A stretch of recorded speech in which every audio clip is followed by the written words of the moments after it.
was 13, I dove into the back of a swimming pool that wasn't built correctly face first. This was the first bad concussion. Basically, I hit a concrete slope and it came forward in a badly built swimming pool about 7 or 8 feet that wasn't clearly visible from the back of the pool. And my braces saved my life. They kept me from breaking my neck and back. They were pulled off my teeth into my jaw. My nose was broken, and it was a very horrifying thing that, again, some of the PTSD started then. There was no treatment in those days, per se, really, beyond finding out that you had a concussion. There was no treatment given to me for head injuries whatsoever. I grew up in a very affluent suburb of Chicago, and in retrospect, looking at this, it's very bizarre to me that I didn't ever have this taken seriously.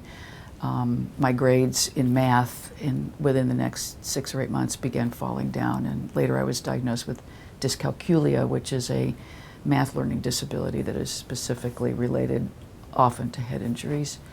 I had about 10 more head injuries of varying severity over the years. The last and most severe one was in 2008. I went sleepwalking on the drug Ambien and was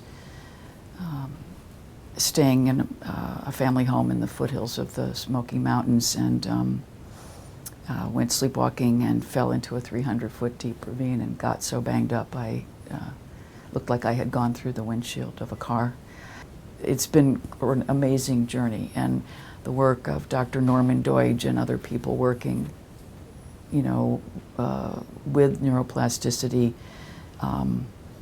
has been a bellwether for me. And when my friend then recommended a book called The Ghost in My Brain a few years ago, written by Clark Elliott, who had, compared to the head injuries I've had, he had pretty mild head injuries.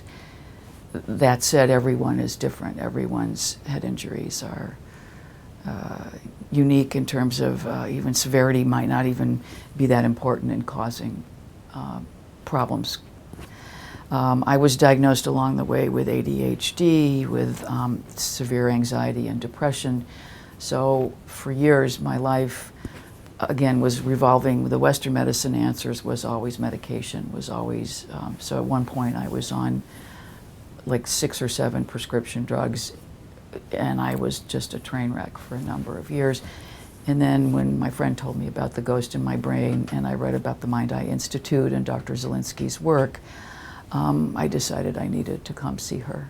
Because I've been open to new different things that aren't totally double-blind studied, et cetera, I was very open to her practices and different things she has you do, like looking through colored lenses and the glasses that didn't totally correct my vision. And it's made a huge difference in things like anxiety, depression. My journey has been to get off of antidepressants, to get off of tranquilizers, to get off of a life on pain pills, to get off of medication stimulants for ADHD. And I am not a goddess of any of this stuff.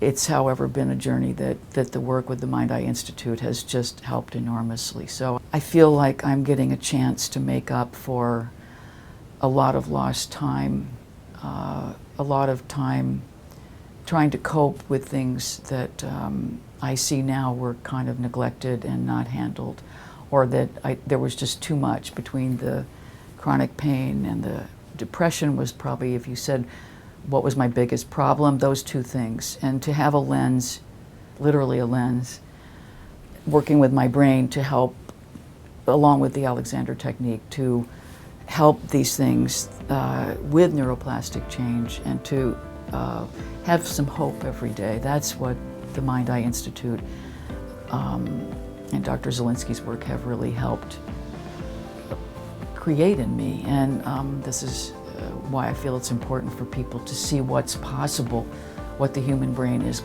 possible of, what the human nervous system is capable of.